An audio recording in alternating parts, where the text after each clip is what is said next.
The Voice ubundi hari ukuntu they still yo umujaji yagukunze cyane ukavamo muri equipe ya mbere abashaka kugufata ariko this time around it wasn't possible.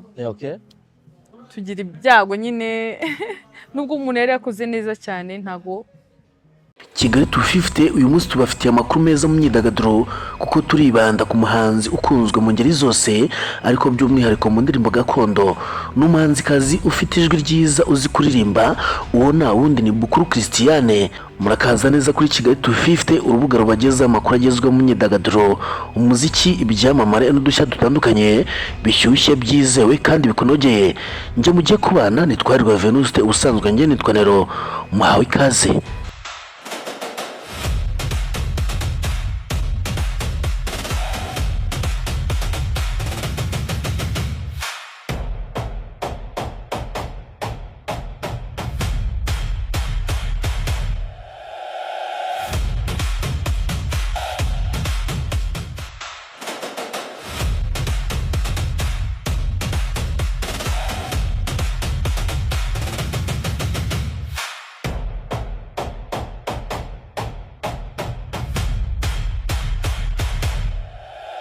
Bukuru Christiane aherutse kwitabira irushanwa rya The Voice Afrique Francophone asezerwa mu buryo atanyuzwe. Yavuze ko nubwo atabashe gutahana igikombe yatahanye intsinzi y'imitima y'abakunzi b'umuziki. Bukuru Christiane yabigarutseho mu kiganiro ajyanye na Igihe ubwo yabazwaga uko yakiriye gusezererwa mu irushanwa rya The Voice Afrique Francophone, ahamya ko nubwo ataryegukanye avuga ko yegukanye imitima y'abakunzi b'umuziki. Uyu mukobwa yavuze ko uretse abafana no kwitabira iri rushanwa ubwabyo ari intsinzi kuri we kuko byari inzozi ze kuva mu bwana. Natsinze imitima y'aba.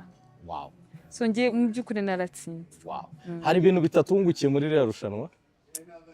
Audience. Hari opportunité twavanyemo. Ariko the fact that it was a big platform.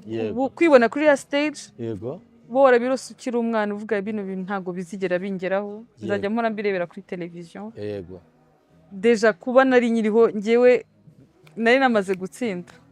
Kujya byarangiye nari namaze gutsinda. Nubwo atavuze ko yibwe, Bukuru yavuze ko atiyumvisha neza uburyo yasezereyemo. Yagize ati nubwo nari nakoze neza nagize ibyago sinashimisha akanama nyamuramaka nsezererwa gutyo. The Voice ubundi hari ukuntu they still yo umujaji yagukunze cyane ukavamo muri equipe ya mbere abashaka kugufata ariko this time around it wasn't possible.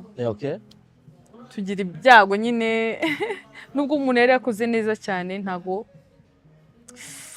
twabashije impressing enough. Bukuru wari wabashije kugera muri battle audition yasezerewe na Ismael. Nyuma yo gusezererwa hari abaketse ko yaba yararenganyijwe cyane ko uwamutsinze Ismael akomoka mu gihugu kimwe n'uwari umutoza wabo Jose, bombi bakaba barakomokaga muri Cote d'Ivoire ari naho iri rushanwa ryaberaga. Bukuru Christiane yirinze kwemeza ko yaba yaribwe ariko yavuze ko atizeye neza niba byavuye mu irushanwa byaraciye mu mucyo uko bikwiye. Mu Kinyarwanda reka borohereza ubundi kibazo muzi nakubwiye ntabwo ukuntu mudakunda kuvugisha ukuri. Waribwe ukeka ko wibwe? Ntabwo nkeka ko it was fair enough. Ngeyo nitora nakuyo wiriwe muri The Voice.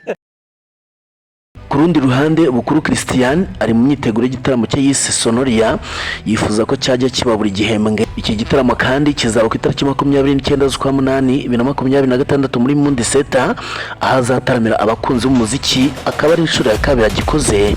Ndagushimiye kuba babanye nanjye ni Kigali 250 ubusanzwe nge nitwa Nero. Amakuru yo nakagaruka mbifurije kugubwa neza.